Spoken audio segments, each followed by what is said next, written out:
मैं आरबी सिंह यादव और आप देख रहे हैं मेरा YouTube channel RB Singh Yadav editor. अभी हमने अपने पिछले वीडियो में प्रियंका गांधी का पूरा भाषण सुनवाया था। अब हम राहुल गांधी का पूरा भाषण आपको यहाँ सुनवाने जा रहे हैं। आपने चैनल सब्सक्राइब नहीं किया है तो ज़रूर करें, मेरी अपील रहती है। हर वीडियो में मैं कहता हूँ, क्योंकि वो जो मेरे नए दर्शक हैं उनको ये चीज़ें देखने को मिलती रहें, और आप मेरे चैनल पर बैक में जाकर के भी बहुत सारी चीज़ें देख सकते हैं। तो खैर, अब आप देखिए राहुल गांधी का ये हरियाणा का आज शुरू हुआ उनका दौरा, संकल्प यात्रा के दौरान पूरा देखिए, और उसमें बहुत ही शानदार बातें जो राहुल गांधी ने कही हैं वो आपको सुनने को मिलेंगी। देखिए। श्री राहुल गांधी, श्री मल्लिकार्जुन खड़गे, श्री सोनिया गांधी, श्रीमती सोनिया गांधी, प्रियंका गांधी, कांग्रेस पार्टी अब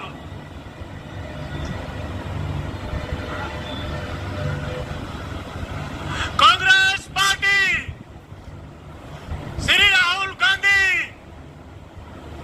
अब आपके सामने यहाँ के धनेसर विधानसभा के प्रत्याशी पूर्व मंत्री श्री अशोक अरोड़ा जी कुछ देके श्री राहुल गांधी जी और प्रियंका गांधी जी का स्वागत करेंगे। श्री अशोक अरोड़ा जी राहुल गांधी का स्वागत करते हुए अब श्रीमती प्रियंका गांधी जी का स्वागत करते हैं यहाँ के धनेसर विधानसभा के प्रत्याशी, लोकप्रिय प्रत्याशी श्री अशोक अरोड़ा जी। और अब वो स्वागत भाषण आपके बीच में श्री अशोक अरोड़ा जी।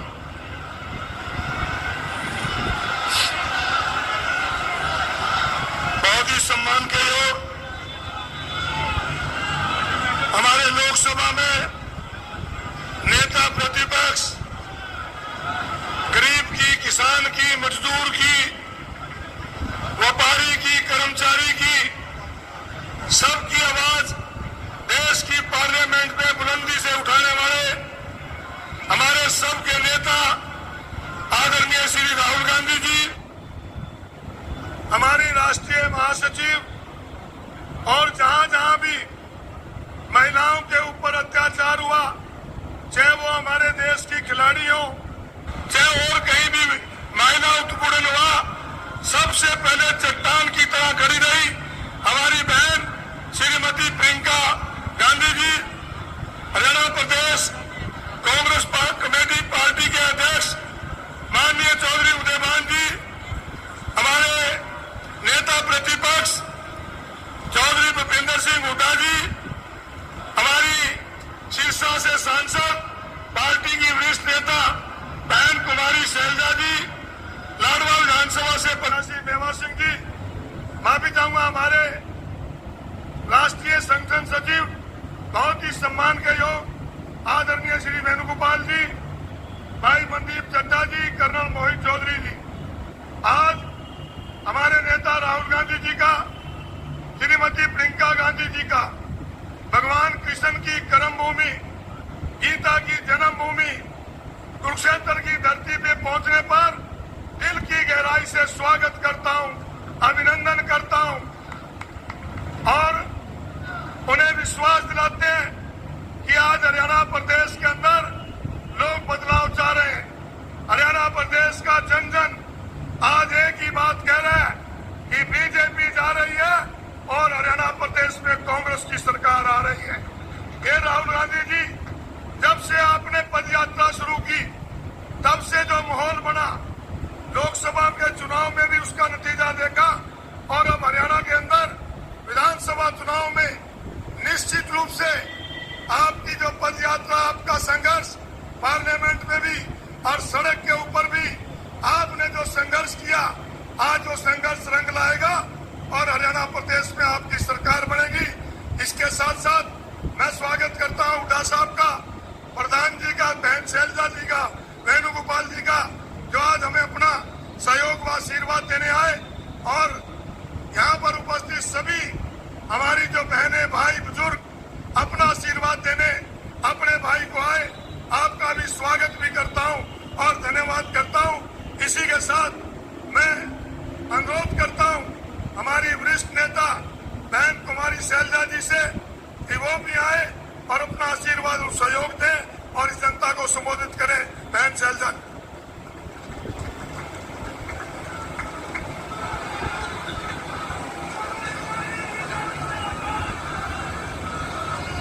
हमारे लोकप्रिय नेता हरमन प्यारे जो आज देश में गरीब की दबे कुचले की जिसकी आवाज कोई बनना नहीं चाहता था, आज उनकी आवाज हमारे नेता राहुल गांधी जी बने हुए। हमारी बहन, हमारी नेता श्रीमती प्रियंका गांधी जी जो हर जगह जाकर लोगों के दिल में बस जाती हैं, लोगों की बात जो वो सुनना चाहते हैं, खास तौर से मेरी बहनों की आवाज वो प्रियंका गांधी जी उठाती हैं। मंच पर उपस्थित हमारे सभी सम्मानित नेतागण, श्री केसी वेणुगोपाल जी, अखिल भारतीय कांग्रेस पार्टी के महासचिव, सीएलपी लीडर श्री भूपेंद्र सिंह हुड्डा जी, पीसीसी प्रेसिडेंट श्री उदय भान जी और यहाँ पर उपस्थित अन्य सभी सम्मानित साथीगण, नेतागण, यहाँ उपस्थित मेरी बहुत ही प्यारी बहनों, नौजवान साथियों, बुजुर्गों, मीडिया के हमारे साथीगण, आज इस धर्म नगरी में हम पहली बार नहीं पहुंचे हैं। राहुल गांधी जी पद यात्रा जब लेकर चले थे कन्याकुमारी से कश्मीर तक, हमारा सौभाग्य था कि राहुल गांधी जी यहाँ पर आए, हम सब का मार्गदर्शन किया, हमारे लोगों में, हरियाणा वासियों में और कांग्रेस पार्टी के हमारे साथियों में एक नई ऊर्जा भर के गए और यहाँ पूजा करके गए। साथियों, राहुल गांधी जी पर आज हम सब को नाज है, देश को नाज है, एक एक हरियाणा वासी को नाज है, एक एक कांग्रेस के कार्यकर्ता को नाज। इनका बहुत बहुत स्वागत है आज फिर, और हम आगे बार बार राहुल गांधी जी को इस धर्म नगरी पर में बुलाएंगे, हरियाणा में बुलाएंगे। प्रियंका गांधी जी का भी बहुत बहुत स्वागत। इंदिरा जी आती थी, इंदिरा जी की पुरानी फोटो दिखाते हैं लोग अभी, जब वो नेहरू जी के साथ होते, और आज प्रियंका जी को देखकर बहुत से लोग इंदिरा जी की याद करते हैं। साथियों, ज्यादा कुछ ना कहते हुए, चुनाव का समय है, सभी लोग जो ये भारतीय जनता पार्टी की भ्रष्ट सरकार है, इसका तख्ता पलटने का समय आ गया है। आप सबसे गुजारिश है कि इसमें हम सब मिलकर कांग्रेस पार्टी को जिताएं, कांग्रेस की सरकार बनाएं, ताकि आप लोगों की सरकार बने, एक न्याय की सरकार बने और राहुल गांधी जी द्वारा दिखाया गया न्याय का रास्ता हम अपनाएं, सब लोगों तक, 36 बिरादरी तक हम न्याय पहुंचाएं। इन्हीं शब्दों के साथ मैं आप सबका धन्यवाद करती हूँ। जय हिंद। धन्यवाद बहन जी। अब मेरा अनुरोध है, हमारे पूर्व मुख्यमंत्री, नेता प्रतिपक्ष आदरणीय चौधरी भूपेंद्र सिंह हुड्डा जी से कि वो भी आए और अपना संदेश इस कर्म भूमि की धरती पे दें। आदरणीय हुड्डा साहब।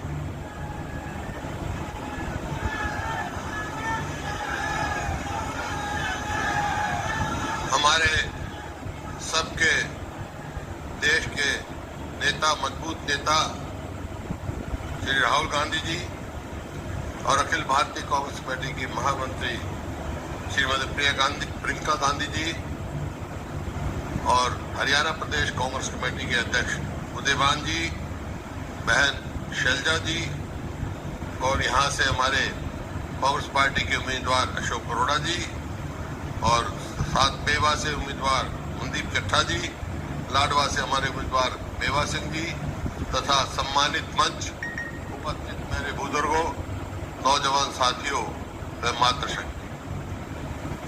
देखिए, राहुल जी सारी बात बताएंगे आपको। मैं तो राहुल जी, ये कुरुक्षेत्र धर्म क्षेत्र है, यही न्याय और अन्याय का फैसला हुआ और सारे हिंदुस्तान के इतिहास में जो है इसका स्थान है और यहाँ पर हर मंदिर है। यहाँ वह पूरी तरह से ये ऐसी भूमि है, इस भूमि को नमन करता हूँ और यहीं से आज पूरे देश के लिए संघर्ष शुरू होगा न्याय और अन्याय के बीच में। राहुल गांधी जी न्याय की लड़ाई लड़ रहे हैं, किसान की लड़ाई लड़ रहे हैं, गरीब आदमी की लड़ रहे हैं, दलित की लड़ रहे हैं, बैकवर्ड क्लास की लड़ रहे हैं, मजबूती से आवाज लोकसभा में उठा रहे हैं। और जब किसान का यहाँ पे हुआ शुरू, तो सबसे पहले हरियाणा सरकार ने यही कुरुक्षेत्र में लाठीचार्ज की थी, बहुत सारे घायल किए थे और यहीं से एक आंदोलन पूरे प्रदेश में फैला था। तो ये आज राहुल गांधी जी आए हैं, यहाँ से उठी हुई आवाज पूरे देश में जाएगी। कांग्रेस पार्टी जिंदाबाद, श्री राहुल गांधी जिंदाबाद। हमारी बहन श्रीमती प्रियंका गांधी जी से वो भी आए और धर्म क्षेत्र में उनका स्वागत है और मेरा अनुरोध है, जोरदार तालियों से स्वागत कीजिए, जोरदार तालियां और तो देश की आवाज श्री राहुल गांधी जी से कि वो भी अपना संदेश दे। उससे पहले मेवा सिंह जी, मनदीप जी, आप राहुल जी से मिल लें। राहुल गांधी जिंदाबाद, राहुल गांधी जिंदाबाद। और थानेसर हल्के के प्रत्याशी श्री अशोक अरोड़ा जी, मनदीप जी पे कांग्रेस पार्टी, कांग्रेस पार्टी, श्री राहुल गांधी।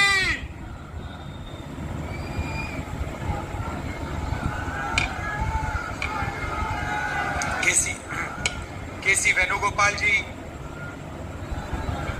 प्रियंका जी, उदयभान जी, भूपेंद्र सिंह हुड्डा जी, कुमारी शैलजा जी, स्टेज पे कांग्रेस पार्टी के सीनियर नेता, हमारे प्यारे कार्यकर्ता,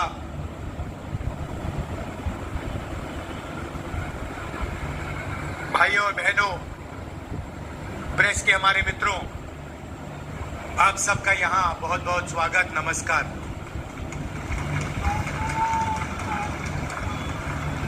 मूड कैसा है आपका? अच्छा है?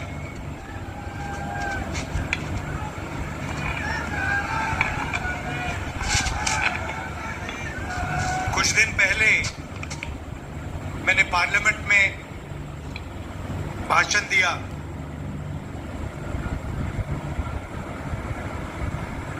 महाभारत के बारे में,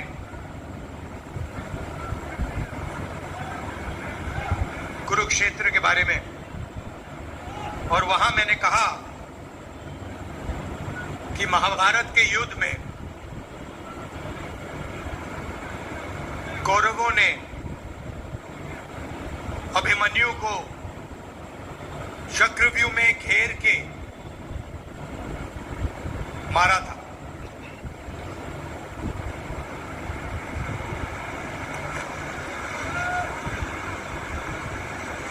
और जब मैं उस भाषण का रिसर्च कर रहा था, तो मैंने चक्रव्यूह के बारे में इंटरनेट पे थोड़ी रिसर्च की और पता लगा कि चक्रव्यूह का दूसरा नाम पद्मव्यूह होता है।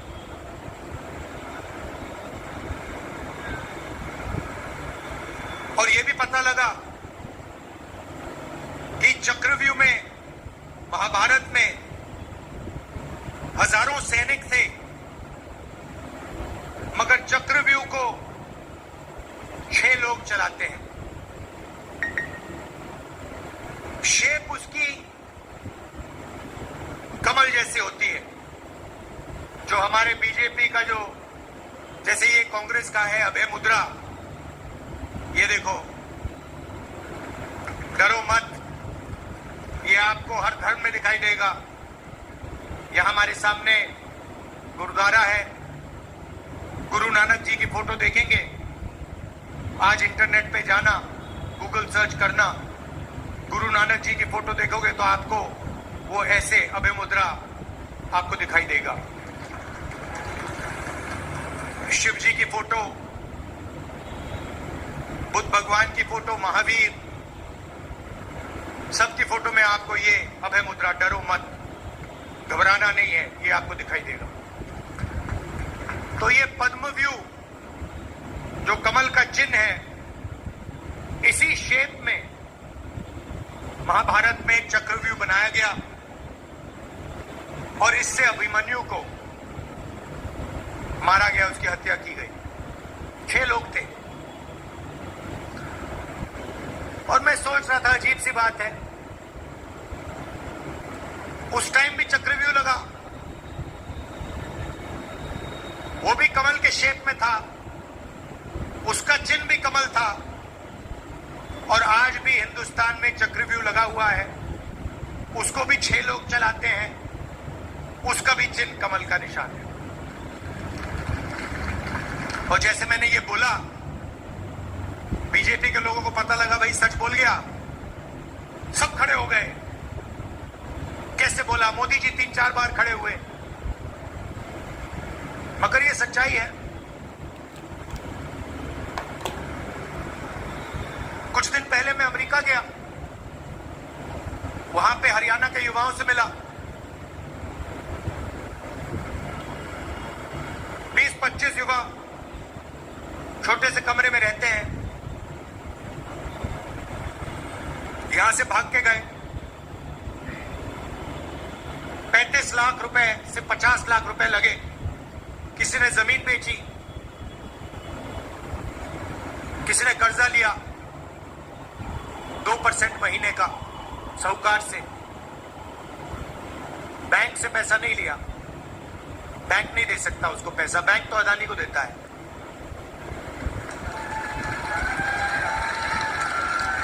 भागे, यहां से इस्तांबुल गए, इस्तांबुल से कजाकिस्तान, उज्बेकिस्तान, पूरी दुनिया देखी, साउथ अमेरिका, सूरीनाम, नाव में गए, नाव डूबी, अपने दोस्तों को मरते हुए देखा। उसके बाद माफिया के लोगों ने उनको लूटा, पनामा के जंगलों में से निकले, पहाड़ों में से निकले। वहां अगर कोई कमजोर निकला, माफिया वालों ने उनको गोली मार दी। वीडियो दिखाया उन्होंने मुझे, कहा कि भैया ये वीडियो अपने वीडियो पर मत डाल देना। हमने नहीं डाला, मगर उनकी सच्चाई है। समुद्र में से निकले, आंधी तूफान, पहाड़ों में, जंगलों में से निकले, अमेरिका गए। मैंने उनसे पूछा कि भैया आपने 30-35 लाख 50 लाख रुपए लगाए, इससे आपने हरियाणा एक बिजनेस क्यों नहीं खोला? छोटा सा बिजनेस खोल लेते, अमेरिका जाने की क्या जरूरत? कहते हैं राहुल जी, हरियाणा में हमारे लिए कुछ नहीं बचा। हरियाणा में छोटा बिजनेस नहीं चल सकता, मिडिल साइज बिजनेस नहीं चल सकता।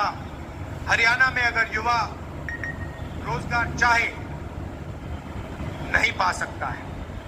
उसके लिए एक ही रास्ता है, अमेरिका। उधर नरेंद्र मोदी जी के दोस्त ट्रंप साहब, वो भी रास्ता बंद करने की कोशिश कर रहे हैं। मोदी जी गले लगते हैं उनसे, और उनका भाषण सुनोगे तो कहते हैं मैं किसी को अमेरिका में अंदर नहीं आने दूंगा। मतलब हरियाणा के लोग यहां से जान बचाकर जा रहे हैं, और वहां नरेंद्र मोदी का दोस्त कह रहा है, जिससे वो गले लगते हैं, कह रहा मैं इनको अंदर आने नहीं दूंगा। ठीक है,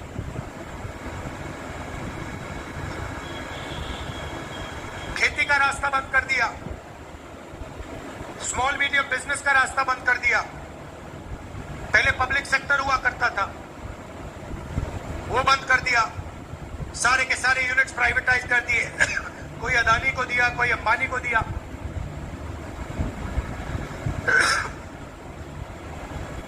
आप लोग सेना में जा सकते थे। हरियाणा के लाखों युवा हिंदुस्तान की आर्मी में, एयरफोर्स में, ठीक है, नेवी में गए। नरेंद्र मोदी जी नई योजना लाए, अग्निवीर योजना। अग्निवीर योजना का एक ही लक्ष्य, हिंदुस्तान के जवान को जो पेंशन मिलती थी, जो कैंटीन मिलती थी, जेब में जो पैसा जाता था, उसका छीनने का लक्ष्य। 2 तरीके के जवान बना दिए। एक जिसको पेंशन मिलेगी, शहीद का दर्जा मिलेगा, कैंटीन मिलेगी, सब कुछ फैसिलिटी मिलेगी। और दूसरा जिसको कहा जाएगा भैया आपको ना ट्रेनिंग देंगे, ना पेंशन देंगे, ना कैंटीन मिलेगी, ना शहीद का दर्जा मिलेगा, आपको बस ये नाम मिलेगा अग्निवीर। छाती पे लगा दो इसको। क्यों? जवानों का पेंशन क्यों छीना गया? जवानों की कैंटीन क्यों छीनी गई?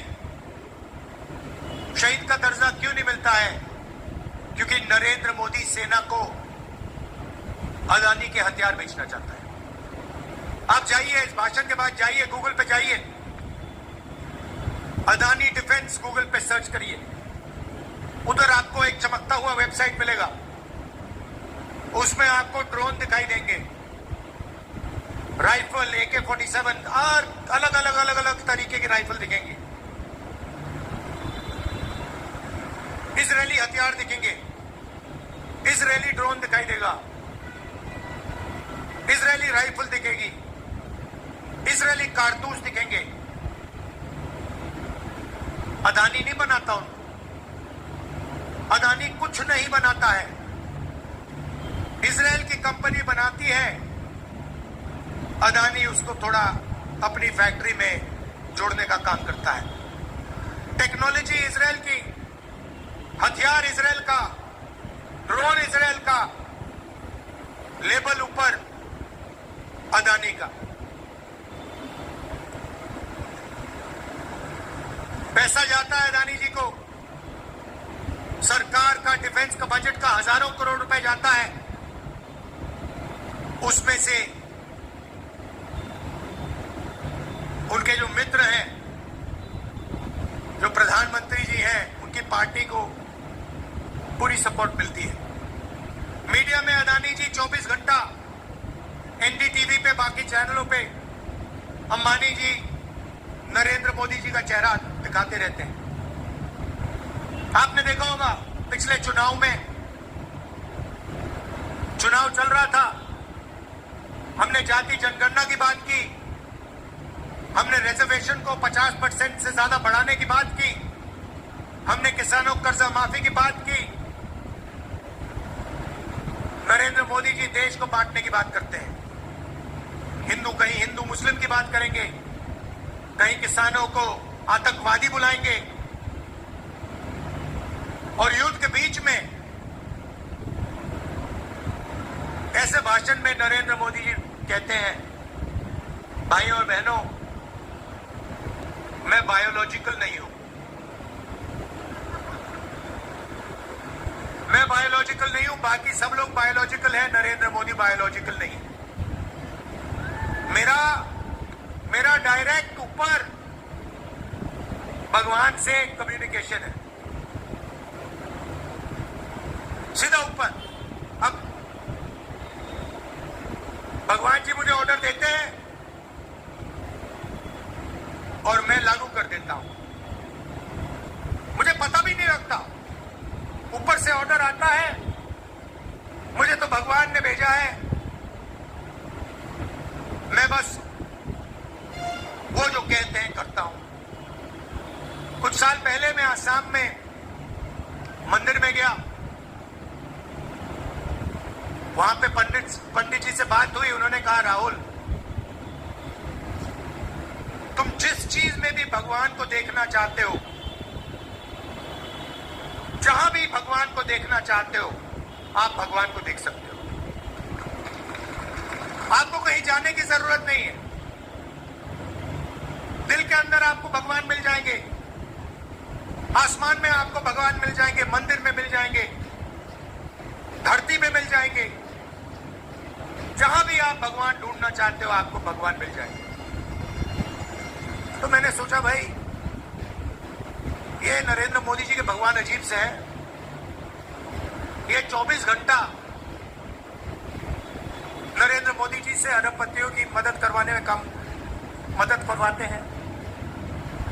तो फिर बात समझ आई, नरेंद्र मोदी जी के भगवान अदानी हैं।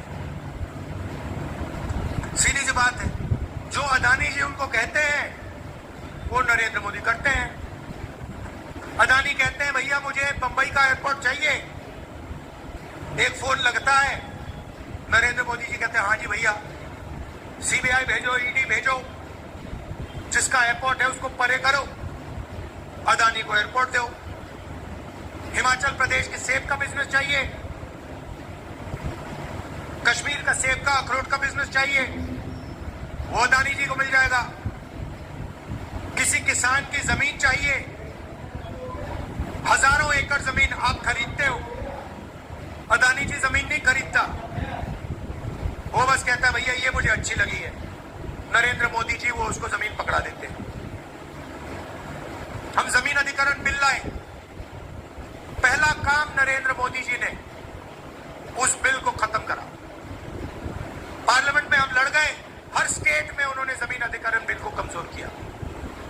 फिर वो काले कानून लाए किसानों के, 3 कानून। क्यों? आपके जेब में से पैसा निकालने के कानून थे। अग्निवीर, आपके जेब में से पैसा निकालने की योजना है। लक्ष्य यही है कि आपके जेब में से पैसा निकले और 20-25 अरबपतियों के जेब में जाए। नोटबंदी यही था, गलत जीएसटी यही है। 16 लाख करोड़ रुपए नरेंद्र मोदी जी ने हिंदुस्तान के 25 अरबपतियों को कर्जा माफ किया। 16 लाख करोड़ रुपए। और ये काम करने के लिए जैसे महाभारत में चक्रव्यूह लगा था, वैसा ही चक्रव्यूह नरेंद्र मोदी जी ने आज हिंदुस्तान पे लगा रखा है। अमित शाह, अदानी, अंबानी, डोवल, मोहन भागवत, इन्होंने ये लगा रखा है, ये चलाते हैं। और इस चक्रव्यूह का लक्ष्य है कि हिंदुस्तान के गरीब लोगों का पैसा सीधा का सीधा खींचकर 20-25 लोगों के हाथ में चला जाए। आप अपने बच्चों को कॉलेज भेजो, पहले सरकारी कॉलेजेस होती थी, सरकारी यूनिवर्सिटीज होती थी, कम से कम पैसे में आपके बच्चे जाते थे। आजकल लाखों रुपए लगते हैं। अस्पताल में जाओ, वही 20-25 लोगों के अस्पताल हैं, दिल का दौरा हुआ, ले लाखों रुपए दो, किडनी की बीमारी हुई, ले लाखों रुपए दो। अस्पतालों से आपका पैसा लूटा जाता है, कॉलेजेस, यूनिवर्सिटी, स्कूल्स में से आपका पैसा लिया जाता है। महंगाई, जो भी आप खरीदते हो वो 20-25 अरबपतियों को जाता रहता है।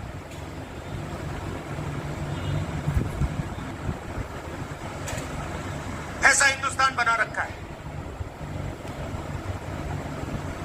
और हमारे काम देखो, कांग्रेस पार्टी के काम देखो। जमीन अधिग्रहण बिल, किसको फायदा हुआ? अरबपतियों को फायदा हुआ, किसानों को फायदा हुआ। मनरेगा, भोजन का अधिकार, भट्टा पर सोल। हमारा लक्ष्य है कि अगर अरबपतियों का कर्जा माफ हो तो फिर किसानों का भी कर्जा माफ हो, मजदूरों का भी कर्जा माफ हो, गरीबों का भी कर्जा माफ हो। हम न्याय चाहते हैं। हमारा कहना है कि ठीक है भैया, अगर उनका करना है तो फिर इनका भी करो, अगर इनका नहीं कर रहे हो फिर उनका नहीं करो। न्याय होना चाहिए। हम ये भी नहीं कह रहे हैं कि उनको फायदा नहीं मिलना चाहिए, फायदा सबको मिलना चाहिए। आपने देखा राहुल गांधी का पूरा भाषण, हमने आपको सुनवाया और ये आज इतना ज़रूरी था कि इस भाषण के जरिए हरियाणा की जो चुनाव की प्रक्रिया है वो किधर जा रही है, ये हमारा एक आपको सुनवाने का इरादा था। वो पूरा देख लिया आपने, राहुल गांधी ने किस किस को कहाँ कहाँ धोया, कैसे कहाँ क्या किया, वो सब आपने समझ लिया। आपने अभी तक चैनल मेरा सब्सक्राइब नहीं किया तो ज़रूर कर लें और इस वीडियो को शेयर भी करें, लाइक करें और आप जो है अपनी टिप्पणी भी लिख सकते हैं, जो भी लिखना चाहें।